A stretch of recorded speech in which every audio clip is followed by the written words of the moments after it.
सलाम दोस्तों, सभी को प्रभु यीशु मसीह के मधुर नाम से हाथ जोड़ के प्यारे भरा नमस्कार। Praise the Lord. तो दोस्तों, हमने इस वीडियो में देखा था कि यीशु मसीह की पहली परीक्षा, जी हाँ, यीशु मसीह की पहली परीक्षा।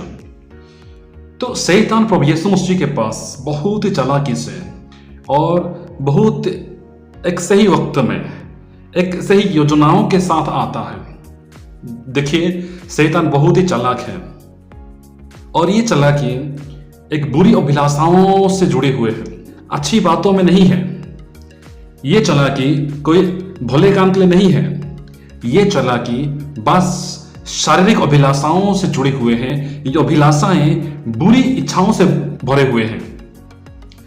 तो शैतान प्रभु यीशु मसीह के पास आता है, जो हमने पहली परीक्षा में देखे थे कि शैतान ये चाहता है कि प्रभु यीशु मसीह परमेश्वर के वरदानों को अपने काम के लिए, अपने लिए ही, यानी कि अपने स्वार्थ के लिए इस्तेमाल करें। यानी कि परमेश्वर का वरदानों का इस्तेमाल ऐसे गलत कामों में करें या अपने आप को दिखाने के लिए, अपने स्वार्थ के लिए करें। यह शैतान चाहता था। इसलिए यीशु मसीह के पास आके कहता है, अगर तू परमेश्वर का पुत्र है तो इन पत्थरों को रोटियां बना के खाओ। तो इस परीक्षा के बाद हम ये सोचने की गलती बिल्कुल भी ना करें कि यहाँ पे जब प्रभु यीशु मसीह जीत जाते हैं, प्रभु यीशु मसीह की जीत होती है, तो शैतान वहां से भाग जाता है। बिल्कुल भी नहीं दोस्तों, शैतान यहां से नहीं भागता है। देखिए, एक बात सच है, जो प्रभु के साथ जुड़े हुए हैं, वचनों को हमेशा अध्ययन करते हैं, मनन करते हैं, उनका जिंदगी प्रार्थनाओं से आगे बढ़ते हैं। जो परमेश्वर से अपने नाते को जुड़े हुए हैं, जिनके पास परमेश्वर के अलग सामर्थ्य वरदान होते हैं, शैतान उनके पीछे ही हमेशा पड़ा रहता है। जी हाँ दोस्तों, ये हमेशा चाहता है कि उनको मैं भटकाऊं, क्योंकि जो लोग परमेश्वर से दूर है, वचनों को अध्ययन नहीं करते हैं, प्रार्थना नहीं करते हैं, उनसे शैतान को कोई भी तकलीफ नहीं है। जी हाँ दोस्तों, उनसे शैतान का कोई भी तकलीफ नहीं है। तकलीफ सिर्फ उनसे है जो हमेशा प्रार्थना करते हैं, जो हमेशा वचनों का अध्ययन करते हैं, जो हमेशा परमेश्वर के साथ जुड़े रहते हैं। उनसे शैतान का बहुत ही तकलीफ है, क्योंकि वे लोग शैतान का राज्य को, जी हाँ, शैतान का राज्य को हलचल मचाते हैं, तहस नहस करने का प्रयास करते हैं। जब धर्मी लोग प्रार्थना करते हैं, शैतान के राज में कुछ हलचल मच जाते हैं। इसलिए शैतान को प्रॉब्लम यह है कि जो लोग परमेश्वर से जुड़े हुए हैं, प्रार्थना करते हैं, हमेशा उनको हमेशा भटकाएं, भरमाएं, ऐसे कामों में लाके, ऐसे चिंताओं में लाके उनको गुमराह करें कि वे लोग अपने सही रास्ते से भटके, परमेश्वर से दूर हो जाए और शैतान का चला बन जाए, शैतान के पीछे चलने लगे। ये हमेशा वो कोशिश करता है। तो मैं फिर से कहूंगा, जब यीशु मसीह पहली परीक्षा जीत जाते हैं तो वहां से शैतान भागता नहीं है, फिर भी यीशु मसीह को और भी परखता है। तो जब हम मत्ती अध्याय 4 में पढ़ते हैं तो हमें 3 परीक्षाओं के बारे में पता चलता है। उसके साथ ही साथ मत्ती अध्याय 16, उसमें भी हम देखते हैं कि पतरस के अंदर से शैतान यीशु मसीह को परखता है। और जब प्रभु यीशु मसीह गेत्सेमनी बगीचा में प्रार्थना करते हैं, वहां भी शैतान यीशु मसीह को परखता है। और जब यीशु मसीह अंतिम समय में शूली पर चढ़े हुए थे, प्रभु यीशु मसीह को क्रूस पर चढ़ाया गया था, तब तक शैतान परखता है। तो प्रभु यीशु मसीह परीक्षा को जीतते हैं, इसका मतलब बिल्कुल भी नहीं था कि वहां से उनका परीक्षा जीवन खत्म हो गया है, यानी कि शैतान वहां से भाग गया है। नहीं, उनके जीवन में कई बार परीक्षा करने के लिए कोशिश करता है। तो दोस्तों, वैसे ही हमारे जीवन में भी हम जब एक बार जीत जाते हैं, एक बार शैतान को हराते हैं, इसका मतलब ये बिल्कुल भी ना सोचे कि हमने जीत हासिल कर ली है। शैतान हमें समय समय में परखता है। जी हाँ, शैतान हमें समय समय में बहुत से चीजों को लाके, बहुत से ऐसे कामों में हमें फंसाता है जिसमें हम दिलचस्पी रखते हैं, जिसको हम पसंद करते हैं। हमारी कमजोरियों को इस्तेमाल करके हमें उन कामों में हमें फंसाता है, हमें बिजी रखता है, ताकि हम प्रभु से दूर हो जाए, अलग हो जाए। पहली परीक्षा में प्रभु यीशु मसीह शैतान को हराने के लिए, शैतान का सामना करने के लिए परमेश्वर का वचनों का इस्तेमाल किया। हाँ दोस्तों, तो जब शैतान देखा कि प्रभु यीशु मसीह वचनों का इस्तेमाल करते हैं, ये भी वैसे ही करता है। जी हाँ, अगर हम पढ़ेंगे मत्ती अध्याय 4 का वचन 5 से आगे लिखा गया, तब इब्लिस उसे पवित्र नगर में ले गया और मंदिर के कंगूरे पर खड़ा किया और उससे कहा, यदि तू परमेश्वर का पुत्र है तो अपने आप को नीचे गिरा दे, क्योंकि लिखा है। देखिए दोस्तों, क्योंकि लिखा है, वह तेरे विषय में अपने स्वर्गदूतों को आज्ञा देगा और वे तुझे हाथों हाथ उठा लेंगे, कहीं ऐसा ना हो कि तेरे पांव में पत्थर से ठेस लगे। वाह, क्या ही स्ट्रैटेजी है, क्या ही मास्टर स्ट्रोक शैतान ने अपनाया है, वचनों का इस्तेमाल करता है। तो यहाँ पे दोस्तों मैं बताना चाहूंगा, जो लोग ये कहते हैं, जो लोग पाखंडियों को, झूठे प्रचारकों को, प्रॉस्पेरिटी प्रीचरों को सपोर्ट करते हैं, उनको डिफेंड करते हैं, ये कह के कि ऐसा थोड़ी हो सकता है, वे तो वचनों को लेकर प्रचार करते हैं, ऐसा थोड़ी हो सकता है कि वे तो बाइबल को लेकर प्रचार करते हैं, उनके लिए ये एक तमाचा है।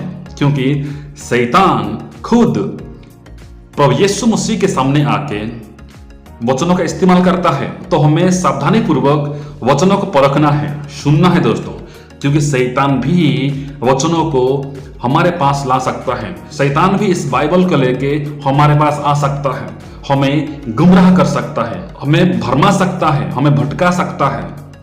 इसलिए जब भी हम वचनों को सुनते हैं, हम थोड़ा उनको परखें कि वो अपने मनगढ़ंत कहानियों को कहते हैं या वचनों में होते हुए या वचनों से हमें कहते हैं। हाँ दोस्तों, तो शैतान ये अपनाया, अगर प्रभु यीशु मसीह वचनों से बात करते हैं तो मैं भी ये कर सकता हूं, मैं भी वचनों से बातें कर सकता हूं। दोस्तों, यीशु ने उससे कहा, यह भी लिखा है, तू प्रभु अपने परमेश्वर की परीक्षा ना कर, तू अपने परमेश्वर की परीक्षा ना कर। देखिए दोस्तों, सोचने वाली बात यह है, समझने वाली बात यह है कि शैतान हमारे सामने ऐसे परीक्षाओं को लेकर आता है, ऐसे चुनौतियों को लेकर आता है कि हम क्या सोचते हैं, जी हाँ, ये तो मैं कर सकता हूं, मैं तो ये दिखा सकता हूं। हम उसको करने के लिए तत्पर हो जाते हैं, उमंग उद्वेग में आ जाते हैं और हम उन कामों को कर बैठते हैं, उन अनोखे, उन अनहोनी कामों को कर बैठते हैं और हम ये सोचते हैं कि प्रभु तो ये चाहता है मैं उनको करके दिखाऊं। लेकिन दोस्तों, थोड़ा रुकिए, थोड़ा वहां पे रुकिए, क्योंकि प्रभु यीशु मसीह कभी भी ऐसा नहीं किया, किसी को दिखाने के लिए चुनौतियों को सामना नहीं किया, चुनौतियों को स्वीकार नहीं किया। अगर हम देखते हैं कि प्रभु यीशु मसीह को भी बहुत से लोग आके, फारिसी सदूकी लोग आके पूछते हैं, ये कहते हैं, ये चैलेंज करते हैं, अगर तू ऐसा है तो एक चिन्ह दिखा, एक चमत्कार दिखाओ, एक साइन दिखाओ। लेकिन प्रभु यीशु मसीह ने उनको कभी भी चिन्ह नहीं दिखाया, एक साइन उनको कभी भी नहीं दिया। तो आज शैतान भी हमें ऐसे गुमराह करता है कि ये करके दिखाओ। आज शैतान नहीं तो कोई लोग आते हैं जो कि गैर मसीह होते हैं, मसीह विरोधी होते हैं, तो हमें वे लोग ये चुनौती देते हैं, तो अगर तुम प्रभु यीशु मसीह को मानते हो तो ये करके दिखाओ, क्योंकि प्रभु ने कहा है कि तुम ये करोगे, हाँ, तुम जहर पियोगे, तुम सांपों को, बिच्छुओं को अपने पैरों तले रौंदोगे, तो करके दिखाओ। तो हम दिखाने के लिए बहुत ही उद्वेग में आ जाते हैं, उत्साह में आ जाते हैं और हम करके दिखाने के लिए कोशिश करते हैं। लेकिन दोस्तों, आगे मैं बताऊंगा कि ये कौन सी विश्वास है। तो दोस्तों, ये जो परीक्षा थी, ये परीक्षा ऐसे परीक्षा थी जहां पे लोगों को कुछ अलग दिखाना था, कुछ अनोखा, कुछ अनहोना दिखाना था, कुछ सनसनीखेज दिखाना था, ताकि लोग ये देख के अचंभित हो, लोग ये सब चमत्कार को देखें और आश्चर्य हो, विस्मय हो। ठीक है, तो इसीलिए शैतान प्रभु यीशु मसीह को ये प्रलोभन देता है, तुम यहां से छलांग लगा के दिखाओ अगर तुम सच में परमेश्वर के पुत्र हो तो प्रभु यीशु मसीह को यहाँ पे एक सवाल भी है कि परमेश्वर का पुत्र होने का एक दावा करने के लिए, साबित करने के लिए भी शैतान उकसाता है। लेकिन प्रभु यीशु मसीह बहुत ही बुद्धिमानी के साथ उसका सामना करते थे। यीशु ने क्या कहा? नहीं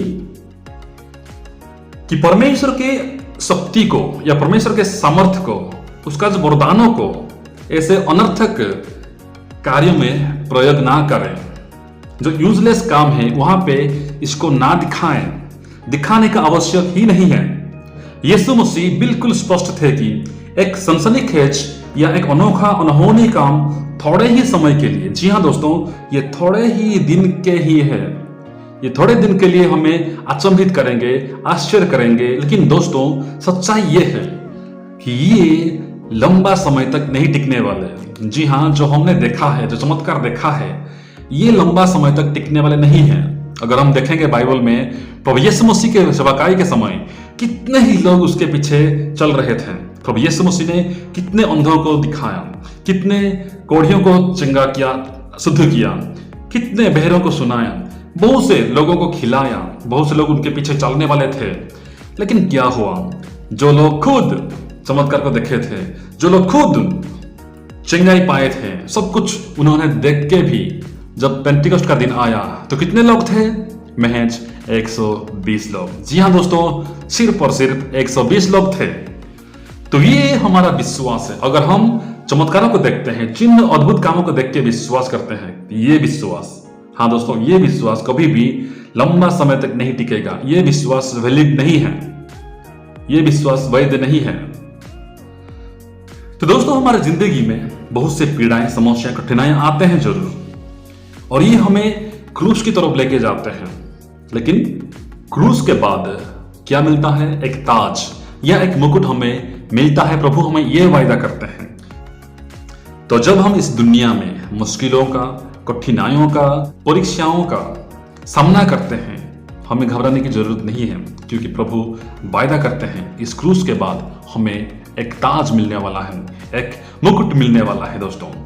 तो दोस्तों अगर प्रभु यीशु मसीह ये सब काम कर सकते थे, उस मंदिर की चोटी से नीचे आराम से आ सकते थे, खुद को गिरा सकते थे, कोई उनको नुकसान नहीं पहुंचने वाला था, लेकिन उन्होंने नहीं किया।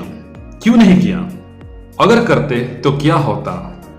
तो दोस्तों अगर करते तो लोग कुछ समय के लिए तालियां बजाते, लोग अचंभित होते और चमत्कृत होते कि वाह वाह वाह, क्या हो गया, प्रभु यीशु मसीह ने क्या काम किया है। तो दोस्तों प्रभु यीशु मसीह उस मंदिर के ऊपर से छलांग लगा के नीचे बिना नुकसान के आ सकते थे, उतर सकते थे, लेकिन ऐसा उन्होंने नहीं किया। क्यों? अगर करता तो लोग किसी ऐसे व्यक्ति का अनुसरण करते, तो लोग उस प्रभु यीशु मसीह को इसलिए अनुसरण करते क्योंकि वो अचंभित कर सकता है, क्योंकि वो चमत्कार कर सकता है, लोगों को चौंका सकता है।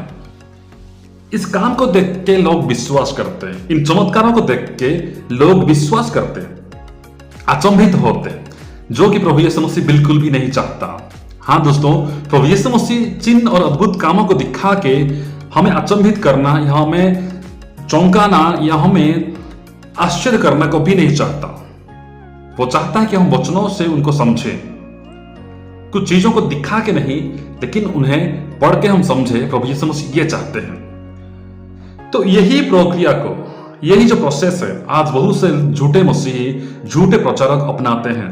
हाँ दोस्तों, अगर कहते हैं कि ये करके दिखाओ नहीं तो मैं विश्वास नहीं करूंगा, तो वे लोग यीशु मसीह का नाम लेके दिखाने का शुरू कर देते हैं, जो कि प्रभु यीशु मसीह बिल्कुल भी नहीं चाहता। हम किसी चीज को देख के अचंभित होके हम चमत्कारों को देखें और चिन्हों अद्भुत कामों को देखें और विश्वास करें, ये प्रभु यीशु मसीह बिल्कुल भी नहीं चाहता। इसलिए प्रभु यीशु मसीह थोमा को कहते हैं, तुमने देख के विश्वास किया, लेकिन धन्य है वे लोग जो बिना देख के विश्वास किए। हाँ दोस्तों, यही है हमारा सार। तो आजकल जो ये ढोंगी, जो पाखंडी है, यीशु मसीह के नाम पर लोगों को अपने तरफ आकर्षित करने के लिए कुछ अनोखा, कुछ अनहोना हरकतें पेश करते हैं, लोगों को गुमराह करते हैं, लोगों को अचंभित करते हैं, चमत्कृत करते हैं, चौंकाते हैं, ताकि लोग उनको देख के विश्वास करें। तो यीशु मसीह जो वायदा करते हैं, क्या वो उसे पूरा नहीं कर सकते हैं? बिल्कुल कर सकते हैं।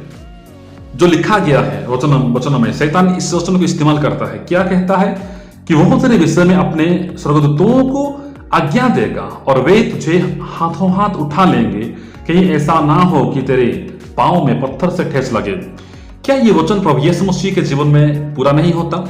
बिल्कुल होता। अगर प्रभु यीशु मसीह ऐसा करते उनके स्वर्गदूत आके उनकी सेवाकाई करते। लेकिन प्रभु यीशु मसीह ऐसा नहीं किया। क्यों नहीं किया?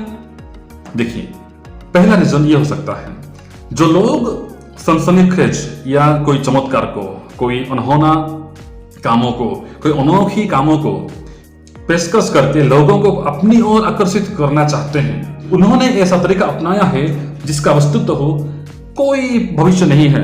जी हाँ दोस्तों, इसका कोई भी भविष्य नहीं है। वजह साफ है, अपनी शक्ति बनाए रखने के लिए उन्हें अधिक से अधिक शानदार प्रदर्शन करने होंगे। चमत्कार अल्पकालिक होते हैं, अल्प समय के लिए, बहुत थोड़े समय के लिए होते हैं। जो सुसमाचार, चमत्कार, चिन्ह, अद्भुत काम या हीलिंग, ब्लेसिंग इस पर आधारित है, वो सुसमाचार असफल है, वो विफल है और उसका भविष्य कुछ है नहीं। दोस्तों, आप विश्वास करें कि जो सुसमाचार चमत्कारों के ऊपर आधारित हैं, हीलिंग्स, ब्लेसिंग्स, मिरेकल, चिन्ह और चमत्कार के ऊपर आधारित है, अद्भुत कामों के ऊपर आधारित है, वो सुसमाचार असफल है, विफल है, उसका कोई भविष्य है नहीं है। दूसरी बात, यह परमेश्वर का शक्ति को या सामर्थ्य को उपयोग करने का सही तरीका नहीं है, गलत तरीका है कि हम प्रभु का शक्ति को, सामर्थ्य को ऐसे गलत काम में, गलत तरीके से इस्तेमाल करें, ये प्रभु यीशु मसीह बिल्कुल भी नहीं चाहते। तो दोस्तों, प्रभु यीशु मसीह शैतान के सामने परमेश्वर के वरदानों को ऐसे ही इस्तेमाल नहीं किया, व्यर्थ में इस्तेमाल नहीं करना चाहता था।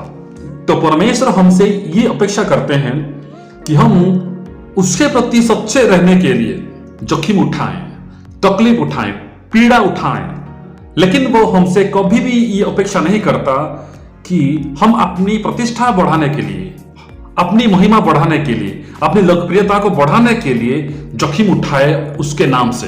तो प्रभु यीशु मसीह ये बिल्कुल भी नहीं चाहता। हाँ दोस्तों, और देखिए, जो विश्वास चिन्हों और चमत्कारों पर निर्भर है, जो विश्वास चिन्हों और चमत्कारों पर निर्भर है, वह विश्वास है ही नहीं है। Yes, that is not a faith at all. वो विश्वास है ही नहीं है जो विश्वास की चिन्ह और अद्भुत कामों पर, चमत्कारों पर निर्भर रखता है। जैसे हमने पहले कहा था कि सुसमाचार अगर चिन्हों पर, चमत्कारों पर भरोसा रखता है, उसके ऊपर डिपेंड है सुसमाचार, तब वो सुसमाचार भी एक असफल सुसमाचार है। यदि विश्वास कोई चिन्हों और चमत्कारों के बिना विश्वास नहीं कर सकता है, तो वह वास्तव में विश्वास नहीं है। जी हाँ दोस्तों, अगर कोई विश्वास कोई चिन्हों और चमत्कारों के बिना विश्वास नहीं कर सकता, तब वो विश्वास है ही नहीं है। यह सबूत की तलाश और गलत जगह की तलाश है। हाँ, ये ऐसे जगह में हम लोग फंस जाते हैं जहां पे हमें सबूत चाहिए होता है, हमें प्रूफ चाहिए। तो जब हम चमत्कारों को ढूंढते हैं, चमत्कारों के पीछे भागते हैं, हमें ये तलाश रहता है कि हमें जानना पड़ेगा, हमें एक एविडेंस चाहिए, हमें एक प्रूफ चाहिए, हमें सबूत चाहिए। तो ये एक गलत तरीका है और गलत जगह में हम लोग फंस जाते हैं। तो यीशु मसीह चमत्कारों का रास्ता या चिन्ह और अद्भुत कामों का रास्ता अपनाने से बिल्कुल इनकार करते हैं। वो कभी नहीं चाहते कि हम लोग जो ऐसे चिन्हों को, अद्भुत कामों को, चमत्कारों को देख के विश्वास करें। तो इसीलिए प्रभु यीशु मसीह ने शैतान से कहा कि जो वरदान तुम्हें मिला है परमेश्वर से, उन वरदानों को बेकार में उपयोग ना करो, उन वरदानों को व्यर्थ उपयोग ना करे, व्यर्थ इस्तेमाल ना करे। तो इसीलिए दोस्तों, प्रभु यीशु मसीह शैतान को यहाँ पे हराते हैं। जब शैतान देखता है कि प्रभु यीशु मसीह वचनों का इस्तेमाल करते हैं, बिल्कुल वो भी वचनों का इस्तेमाल करके प्रभु यीशु मसीह को परखता है, गुमराह करने की कोशिश करता है, उनको भरमाने के लिए, भटकाने के लिए कोशिश करता है। तो यीशु मसीह उनको वचनों से ये कहते हैं कि जो तुम्हें वरदान मिला है परमेश्वर से, उन वरदानों को बेकार में इस्तेमाल ना करो, ऐसे बकवास कामों में इस्तेमाल ना करो, किसी को परखने के लिए इस्तेमाल ना करो, ऐसे चीजों में, ऐसे कामों में इस्तेमाल करो जो कि अच्छे काम है, भले काम है। लेकिन किसी को परखने के लिए, किसी को सबूत दिखाने के लिए कभी भी परमेश्वर के वरदानों का प्रयोग ना करो या उपयोग ना करो। तो दोस्तों, हमने देखा कि प्रभु यीशु मसीह के पास शैतान आता है वचनों के साथ परखने के लिए। तो आज हमारे पास भी ऐसे बहुत से प्रचारक हैं, ऐसे बहुत से लोग हैं जो कि वचनों को लेके तो आते हैं, लेकिन उनके वचनों में बहुत सी मिलावटें रहते हैं। वे लोग वचनों से कम और अपने मन की बातों को, अपनी बुद्धि की बातों को ज्यादा बोलने में अपना समय बिताते हैं। तो जब हम वचनों को सुनते हैं, हम परखें कि क्या वो वचन परमेश्वर की ओर से है या उनके तरफ से है, जो कि मिलावट करके कहते हैं और परमेश्वर की महिमा को पीछे छोड़ के अपनी महिमा के लिए बताते हैं। तो यहाँ पे प्रभु यीशु मसीह अगर चाहते तो ये अनहोना काम करके, अनोखा काम करके, वहां पे चमत्कार दिखा के अपने आप को दिखा सकता था। वो सबूत दे सकता था कि जी हाँ, मैं ही परमेश्वर का पुत्र हूं, जी हाँ, मैं ही वो परमेश्वर का पुत्र हूं। लेकिन वो ऐसा नहीं किया। जी हाँ दोस्तों, ऐसा नहीं किया क्योंकि वो जानते हैं कि परमेश्वर के वरदानों को ऐसे बेकार काम में, बकवास काम में, किसी को परखने के लिए हम कभी भी इस्तेमाल ना करें। तो प्रभु हम सबको आशीष दे।